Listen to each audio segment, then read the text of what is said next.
Okay, we're ready for lesson 3 in our masking basics course, and lesson 3 is where we really look at using mask and layers to selectively apply the processing. So this is really big, and you're going to use this to build on it in all of the things that follow.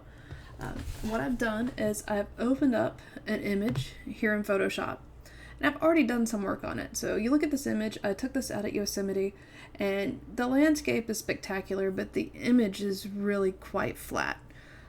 I know looking at it that I have some goals. I don't want the rocks to be quite so washed out. They're too cool, so I want to add some warmth in the rocks. I want to take different steps to bring out the details in them, so it looks like if you reached out and touched them that you could feel the rough scratch of the rock on your fingers.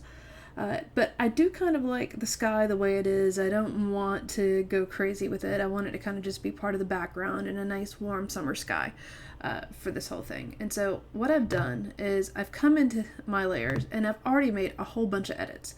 And so when we turn them on, you'll see I have changed it so we've got that warmth I was talking about. We've got a lot more depth and dimension in the rocks. I've brightened up the greens so it kind of looks like a lush, rich landscape. But what I don't like is what it's done to the sky, right? And if we zoom in, you'll see that something's happened that happens a lot of time. If you apply a process like I have most of these to the entire image, a lot of times there's negative consequences in softer areas of the photo. So when we go up here and look at the sky, you can see the noise starting to come in. In fact, I'll zoom in a little more so you can get a good look at it. Ugh, that's kind of yucky.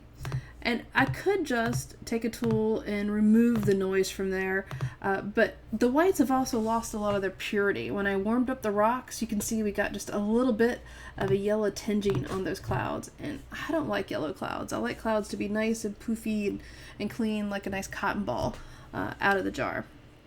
So what I did is I made the crab face with my fingers, and I merged all of those edits into a new layer. And that layer is just sitting on top of my background. What I want to do now is forget about all the edits I made, and I just want to make the one edit I need to correct for my sky. And I believe for me that just making the blues a little bit more vivid from this base layer is enough. And in fact, that might be just a little too vivid. Let me pull it down just a little bit. There we go. Now when we look at that, whoops, there we go. It's just a nice brightening it up. Really, we've added a little bit of saturation with our adjustment layer. And so I want to go ahead and merge these two together as well, because it's going to be easiest to mask two layers together instead of an adjustment layer, a base layer, and my edit layer. So again, I make the crab with my fingers. So now we have a new base and the new top. And in fact, I am going to just get these out of the way by putting them down here in another folder. Oh, we're locked. We can't do that. Now we can. There we go, group 2. So what I want to do is reveal the blue from the base layer, but keep everything else in my edit. So I'm going to come up here to Edit Land, and I'm going to hit the button to create a layer mask. You'll see we've got a white mask, so it is revealing everything in the image here we see on that layer. So what we want to hide from this layer is hide the sky edits. The easiest way to do that is going to be to come out here. I'm going to hit W to get my quick selection wand, and I am just going to go through and select the sky. And you'll see how quickly it did that. You got to watch over here. It kind of missed that. And this is an area where I'm going to have to zoom in. We've got lots of little stuff going on with those trees and the sky behind them. So I'm going to have to come in, hit my option, make my brush smaller first. There we go. Hit my little option button there to make it a minus. And I want to go ahead. I'm not too worried about these trees. If they lose some of the nice green that I put down below, that's not a big deal. If we want to keep some of them, I can make my brush even smaller so that I'm able to click on them. But these trees are going to be so small, they're not going to be a big factor in this edit. What is important is that we have all of the sky here.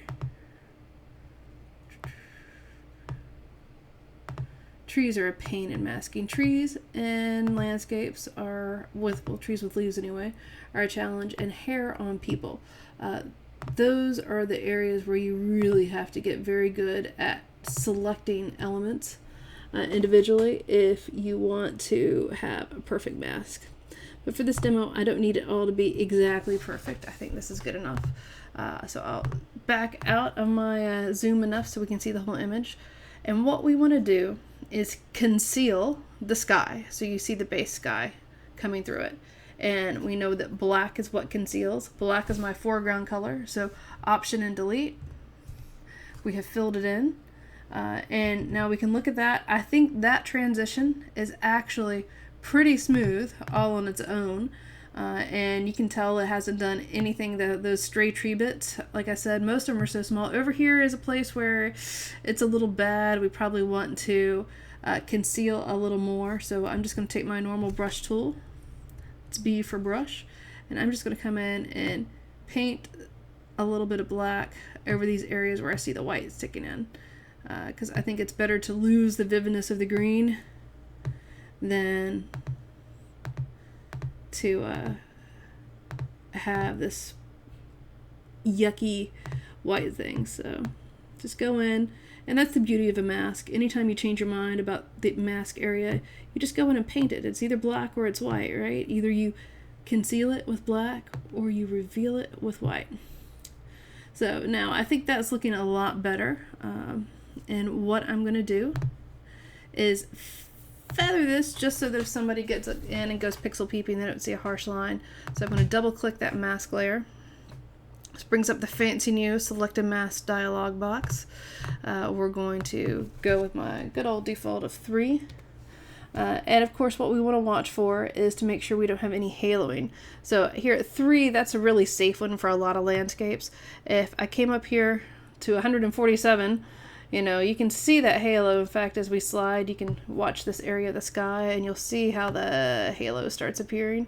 And so we want to make sure that we've got it enough that the halo doesn't appear.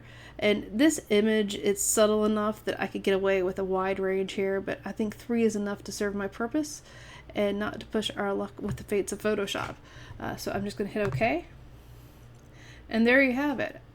Very quickly and very simply, I have managed to put in a mask so that we see the blue from the base sky.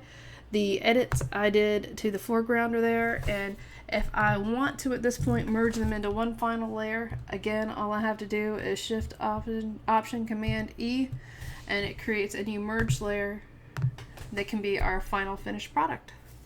Easy, quick, and powerful, because you get to selectively pick the elements of the photo that each step of the mask get applied to.